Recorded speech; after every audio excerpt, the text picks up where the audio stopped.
He's just trying to enjoy a quiet Christmas. Maybe watch some bad TV. Definitely avoid getting shot.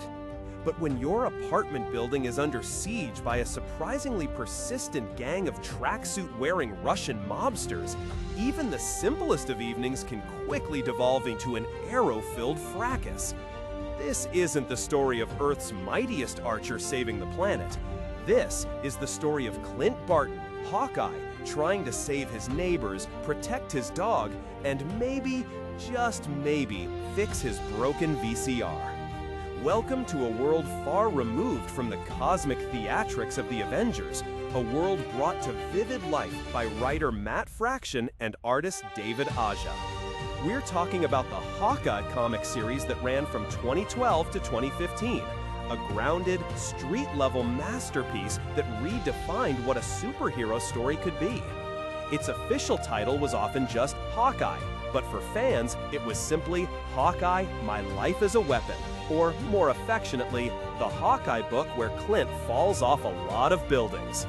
From its very first issue, this series established a tone unlike anything else on the shelves.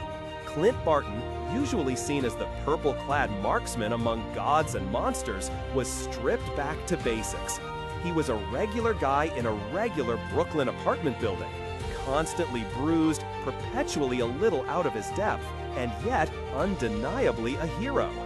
The core conflict revolved not around global domination, but around the tracksuit mafia, a gang of charmingly inept, perpetually broing mobsters who just wanted to buy out Clint's building. It was a mundane struggle, elevated to a profound exploration of personal responsibility and everyday heroism. What immediately struck readers was Matt Fraction's unparalleled ability to craft dialogue that felt real, witty, and often hilariously understated. Conversations flowed naturally, imbued with a dry humor that highlighted Clint's everyman struggles. You felt his exasperation, his weariness, but also his unwavering, if sometimes clumsy, commitment to doing the right thing. He wasn't always successful, often ending up bandaged, bruised, or just plain bewildered, but his heart was always in the right place. But the series wasn't just Clint Barton's show. It also served as a profound exploration of Kate Bishop, the other Hawkeye. Kate, sharp-witted, supremely competent, and often far more capable than Clint himself, served as both his reluctant protege and his moral compass. Their dynamic was the beating heart of the series, a generational clash of heroism, a mentorship that often felt more like two siblings bickering, and a deep, unspoken respect that solidified their bond. Kate's independent adventures, particularly her stint in Los Angeles, provided a crucial counterpoint to Clint's grounded Brooklyn life, showcasing her own journey to define heroism on her own terms. Beyond the narrative brilliance, David Aja's art was nothing short of revolutionary. His minimalist style, innovative panel layouts, and masterful use of color created a visual language that was both unique and highly effective. He didn't just illustrate the story, he told it, often through visual cues alone. Think of the issue told entirely from the perspective of Clint's dog, Lucky, or the groundbreaking issue 18, where Clint's hearing loss is explored with astounding empathy and visual ingenuity, relying on sign language and fragmented sound effects to convey the narrative. It wasn't just beautiful art, it was art that fundamentally pushed the boundaries of comic book storytelling.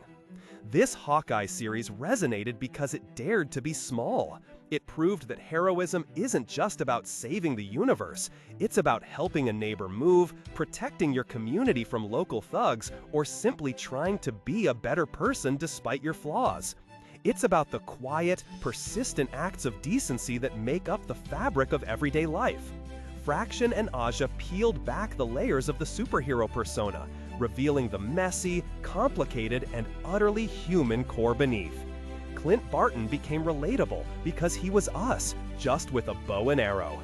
He was the guy who messed up, who tried again, who put others before himself, even when it hurt. It was a funny, heartfelt, and action-packed story that, in retrospect, feels like a masterclass in comic book storytelling. It redefined both Hawkeyes for a new generation, earning critical acclaim and a devoted fan base. It showed us that heroism isn't always glamorous. Often it's just showing up, even when you're battered, bruised, with a pizza slice in hand. It's about recognizing that the biggest battles are often fought on the smallest stages, right in your own backyard. So, if you're looking for a story that champions the underdog, celebrates the everyday, and reminds us that being a hero often just means being a good neighbor, this Hawkeye series is a treasure waiting to be discovered. Have you read this run?